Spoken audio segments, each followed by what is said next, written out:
Hello mga kareal, may nagtanong po sa atin kanina na kung marunong daw po tayo mag-repair ng flat iron or plancha.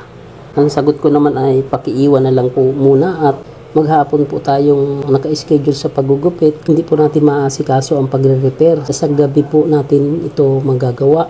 Iniwan po ito ng may-ari at ang sabi niya, ang indicator daw po nito na pula ay hindi umiilaw. Wala daw po itong power. At ngayong gabi ay gagawin ko po ito. Samahan niyo po ako.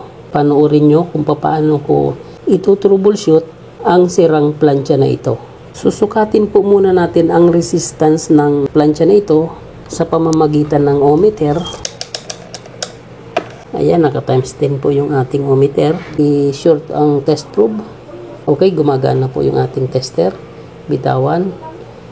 Sa pamamagitan po ng ohmmeter, malalaman natin kung may resistance yung plancha. Tingnan natin kung normal. Yung dalawang test probe, ikabit lang sa line 1, line 2 ng plug ng plancha. Ito. At mapapansin ninyo ay hindi gumalaw yung meter pointer. Dahil hindi pa po natin pinipihit yung selector, switch, or thermostat ng plancha. Subukan po natin pihitin ito. Ayan. So, hindi pa rin po gumalaw yung meter pointer. Ibig sabihin po ay open circuit po ito. Ang gagawin po natin dito ay bubuksan po natin yung likod ng plancha dito para makita natin yung loob kung saan ay doon nakakabit yung kabilang dulo nitong AC cord. Check upin po natin kung may continuity yung line cord simula dito sa plug papunta doon sa ilalim. Buksan po muna natin ito para ma-check natin kung may continuity ang AC line cord nito. Tanggalin lang po yung screw na yan. Shout out po muna kay Sir CK Trading. Ganun din po kay Sir Saldi Mabilangan at kay Sir Hill Espera. Lagi silang nagko-comment, nagbibigay ng paalala sa aking mga ginagawa. Maraming salamat po sa inyo, Sir. At ganun din sa mga ibang nagko-comment. Maraming salamat po sa inyong suporta. Naway pagpalain po tayo ng buong may kapal. Gabayan tayo sa araw-araw nating ginagawa. Pagka natanggal na po yung screw dito ay sundutin lang po yung bandang ilalim dahil mayroon po itong lock dito. Ayan. Okay, natanggal na yung takip. Mapapansin ninyo yung AC line cord niya, tatlo po yung laman na wire. Ayan. Yellow, green, brown at saka blue. Tatlong wire po ang laman ng AC line cord nito. Kaya mapapansin po ninyo, ito po may adapter siya, dalawa lang yung nagagamit. Yung neutral at saka line 1. Pwedeng line 1 or line 2. Pwedeng magkabaliktad dahil alternating current po ito. Yung ground ay ito po. Yun po yung yellow-green na nakakabit dito. Subukan po natin na i-check. Tingnan natin kung mayroong continuity, yung line 1, line 2 at saka ground doon sa kabilang dulo, papasok ng flat iron circuit sa loob. Ilagay po natin sa buzzer ito. Ayan. Nasa buzzer po yung ating tester. Testingin natin kung magbabuzzer. Ito meron. Tingnan natin po itong isang linya. Ayan po yung AC plug. Sundutin po natin doon. Tingnan natin kung mayroong buzzer. Okay, wala. Wala pong tumutunog. Ibig sabihin, hindi po yan. Subukan po natin doon sa kabilang linya, sa brown. Okay, gumana po sa brown. Ibig sabihin, ito po yung kulay brown. Subukan natin dito sa kabilang linya, dito naman, at isundot natin doon sa kulay blue. Kasi yung kulay brown ay yung kabilang linya. Yung kulay blue, sundutin natin kung magbabaser. Oh, wala. Ibig sabihin, hindi po siya connected. Sa brown, wala rin. Sa yellow-green, wala din. Ibig sabihin po ay itong linya na ito ay open. Wala pong connection dito sa kabilang dulo. Ayan, wala. Open po yan. Yung brown ay meron. Dito, ulitin natin. Brown, meron. Ayan, narinig nyo, meron. Tapos itong kabila, kahit sa blue or sa yellow-green, wala. Subukan natin yung ground. Subukan natin sa yellow-green. Oh, meron. Meron yung yellow-green. Yun ang ground. Ito po yung ground. At ang wire po niya ay yung yellow-green. Ito. Yan, meron. Ito ang walang connection. Itong line 2 or neutral. Kung ito ang line 1, ito ang line 2. So, line 2 ang wala. Kahit anong sundot, ayaw gumana. So, nandito po ang problema. Isang linya. Kaya wala po siyang power. Hindi makapasok yung supply voltage papunta doon sa circuit ng plancha sa loob. Ang gagawin po natin ay tingnan po natin dito sa loob nito dahil ito pong ganitong klaseng plug ay merong safety protection na fuse sa loob. Buksan lang po natin ito. Meron siyang 3 tornilyo, luwagan lang.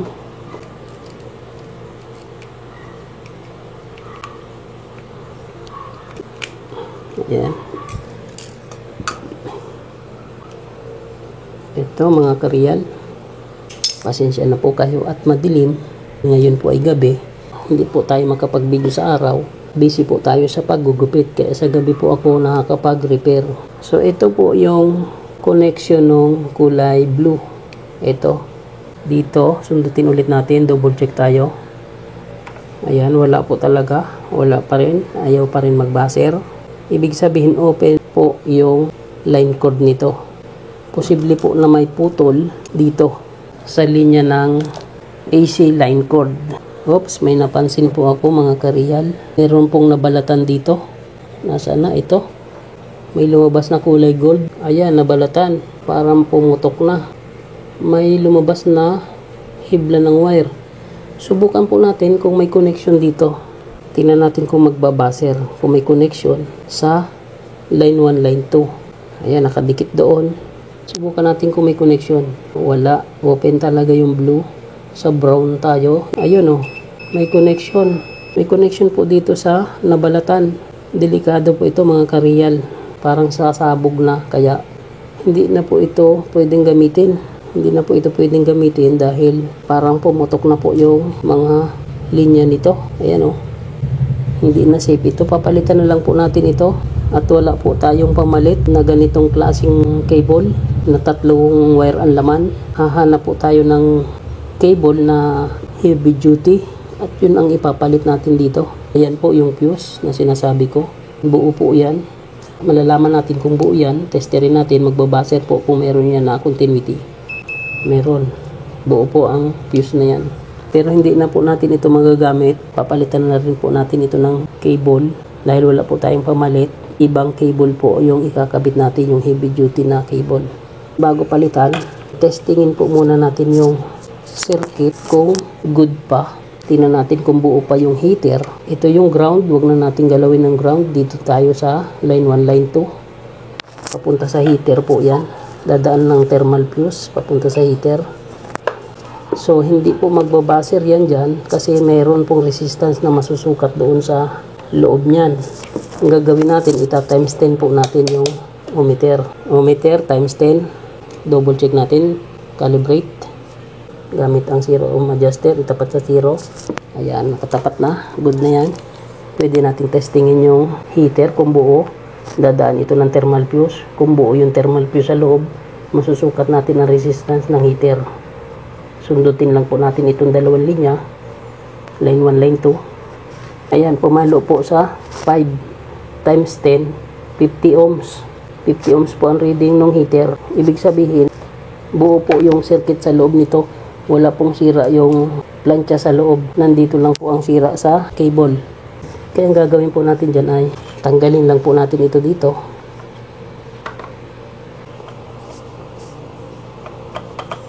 Tapos ihahanap natin ng heavy duty na cable.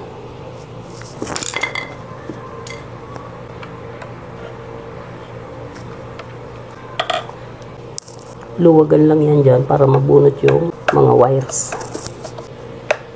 Ayan, natanggal na po yung kulay blue. Yan yung open wire. Ito yung brown. Tanggalin na rin natin. Ayan, natanggal na yung brown. Tapos yung ground, ito po yung ground, putulin muna. Mamaya natanggalin para may palatandaan tayo na hindi sila magkapalit mamaya. Kasi ang kakabitan lang natin ng kable ay yung line 1, line 2. Yung ground ito po. Hindi na natin gagamitin yan. Burutin lang po natin ito. Yan, ito. At ito po ay hindi na natin magagamit. Itabi na ito. Dahil delikado na yan. Hanap lang po tayo ng heavy duty na kable. Okay, may nakita na po tayong kable. Ito. Ito po ay kable ng grinder. Matibay po ito. Ito po ay bilog. Pwede po natin gamitin ito dito. Isusuot lang po natin ito dito sa pinanggalingan nung isang wire kanina. Susuot lang po natin ito dito. Yan. Hilahin lang yan. Tapos, ipaipit lang po natin doon sa clip. Yung dating pinagtanggalan kanina. Diyan lang po natin ipapaipit. Ayan. I-screw lang po natin para matibay. Higpitan lang po ito para ipit na ipit siya at hindi siya mahubad. Ayan o, matibay. Mapapansin ninyo na yung ginamit nating kable dito ay dalawa na lang. Wala na po yung ground. Line 1, line 2 na lang po yan. Or line 1 and neutral. Balatan lang po natin ito at ilalagay po natin doon sa pinagtanggalan ng line 1, line 2 doon.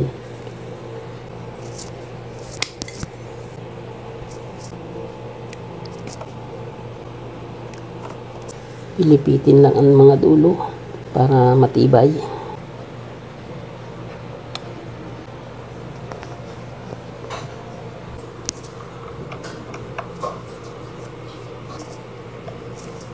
Ayan po, nakakabit na yung brown.